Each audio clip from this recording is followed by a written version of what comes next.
माटी के मकान बनो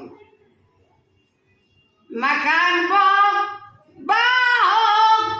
मकान बनल बा इस शरीरिया माटी के मकान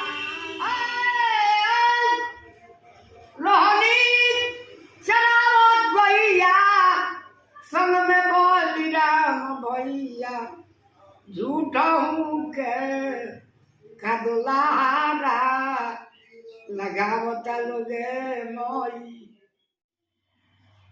नमस्कार, हम ब्रजेश राय। बहुत दिन से लोगन के डिमांड रहला जे भाई हमनी के दियारा क्षेत्र के कवि व्यास भाई सुदेश्वर राय जी के वीडियो हमनी के डलले रही जा। बहुत सारा लोगन के प्यार दुलार मिलल आ कुछ लोग के नाम रहला जे भाई सुदेश्वर राय जी के दोबारा गीत गौनो होखे के चाहिए। तो हम बता दीजिए, अभी भाई सुदेश्वर राय जी के तबीयत थोड़ा दिक्कत चल रहा बा, सांस में लेवे में थोड़ा दिक्कत बा। वो तरीका के यहाँ के अति नहीं कर पाओ, फिर भी हमनी के गुजारिश करो जा कि दर्शक के डिमांड को ऐसे जे जौन शरीर बा आज बा काल ना रही, लेकिन ई याद जौन बा सुदेश्वर राय के हमेशा तक दर्शक लोग के प्यार दुलार मिलत रही। यही खातिर हमने के आज यहाँ से रिक्वेस्ट कही जा जे कुछ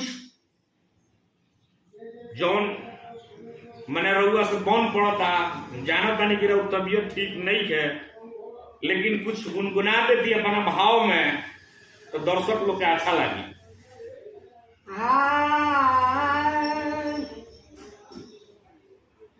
रोहनी चरावत गैया संग बोली राम भैया हर झूठ के हैलारा लगावता लोगे मोई। रोहनी चरावत गैया संग में बोली राम भैया झूठ के हैलारा लगावता लोगे मोई। मुरली पिता माछीनी गाड़ी देला लो बीनी बीनी। मुरली पिता माछीनी गाड़ी देता लो बीनी बीनी। आर बाला जोरी हैना चोना चबावता लोगे मैया।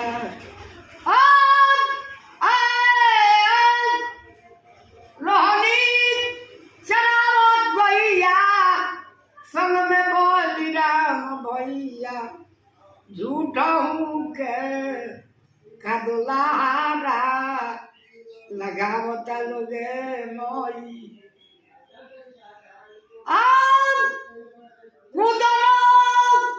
कन्हैया के बजरो हवैया के हज हज है नजर लड़ावता लोगे मैया।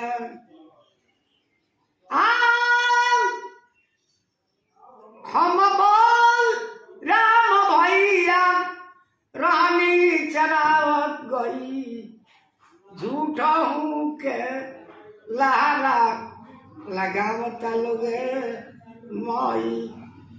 हम बलिराम भैया चरावत रही जब वन में गैया झूठहू के लहारा लगावत लो मैया।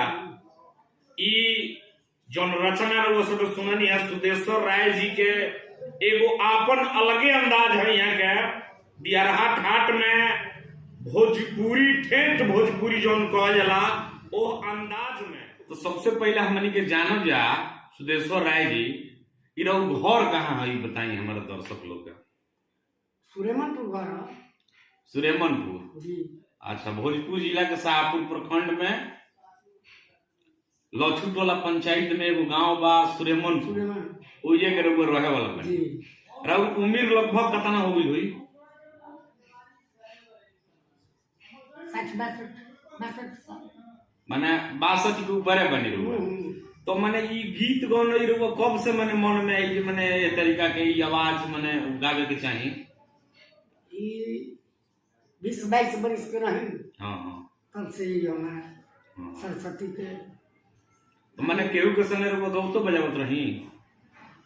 हमार लिखक रहे नथुनी सिंह। अच्छा, माने बलिया जिला के जो नथुनी सिंह रही वहाँ के गाना रउआ माने ज्यादा को गावत रही ना? तो कब वहाँ से कभी भेंट मुलाकात भई है नथुनी सिंह से? हरदम होत रहे। गाँव आरा बजे दो जिले में घूमत रहो। मने तो आरा बदिया में मने जहाँ भी उनकर प्रोग्राम होत रहे वो जात रही जी। ओ घड़ी के युग में रउआ के ऐसा लोग रहे मने क्षेत्र में जरा संगे रउआ जात रही चाहे गावत बजावत रही?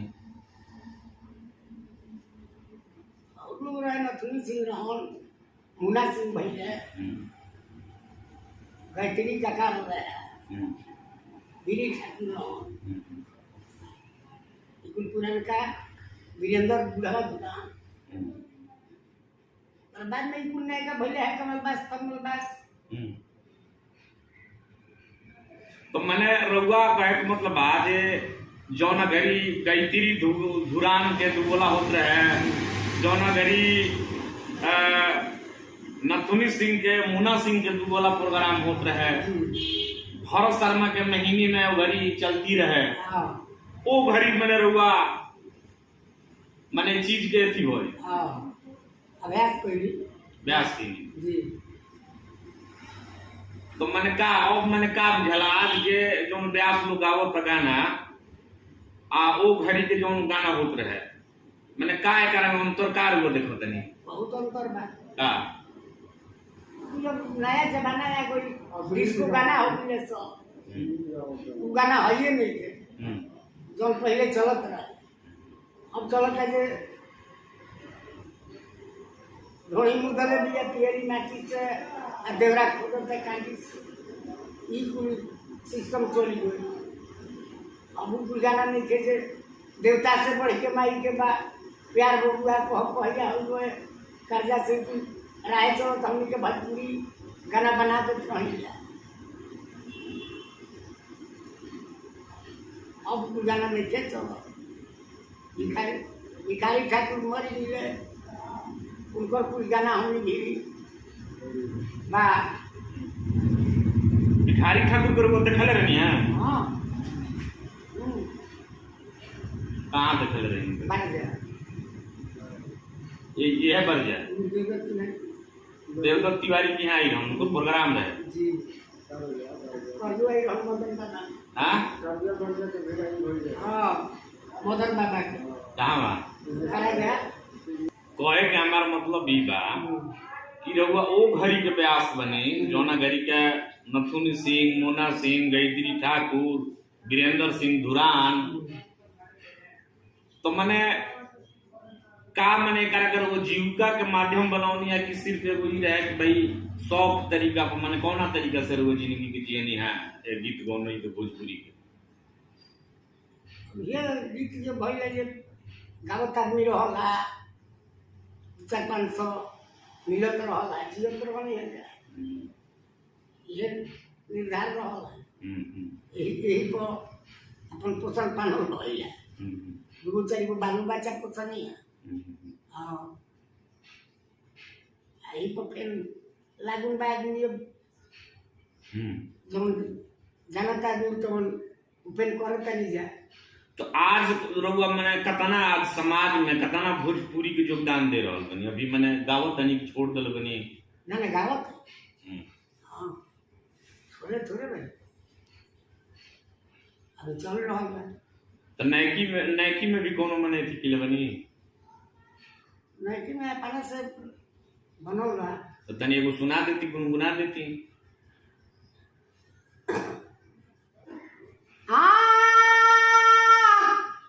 मकान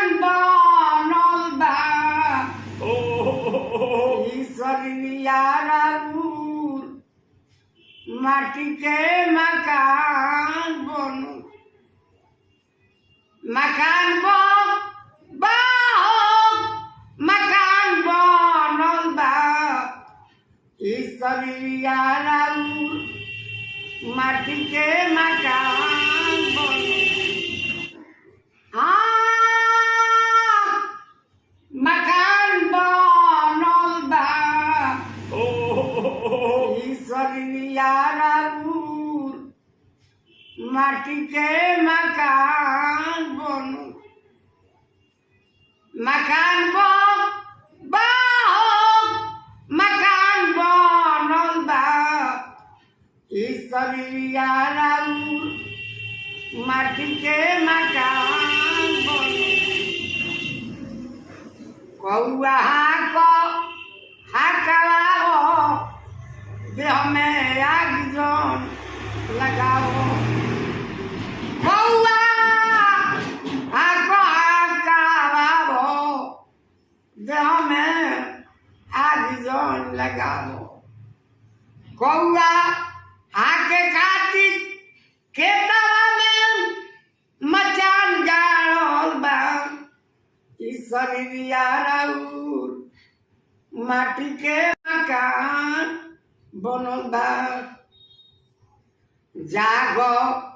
जागो ए महान उठो भोर भइल बिहान बिना जगले केहू ना हनुमान बनल बा ई शरीरिया राउर माटी के मकान बनल बा तहरा जाए का तिबास का विमान बनल बा ई शरीरिया राउर 2 दिन के मेहमान ई शरीरिया राउर माटी के मकान बनल बा लेकिन ये लोग बुझत कहाँ बा उ लोग तो जानत है जे टाइल्स लगवा के उटी मरवा के ई परमानेंट हो गई बा बहुत सुंदर मार्मिक कथन सुदेश्वर राय जी के आ बार हम हमेशा यही से जौन भी कंटेंट डाले के प्रयास करे नहीं ओकरा में हम चाहेनी जे कुछ ऐसा चीज जौन समाज में अच्छा चीज के मैसेज देत होके अगर ये वीडियो रो सबके अच्छा लगी तो प्लीज ये वीडियो के रो सब शेयर कर दी ताकि ज्यादा से ज्यादा लोग तक ये आवाज पहुंच सके तो चीज अगर वो सबके अच्छा लगी तो ज्यादा से ज्यादा शेयर करी सब है लाइक करी सब है और कमेंट करी सब है बहुत बहुत धन्यवाद।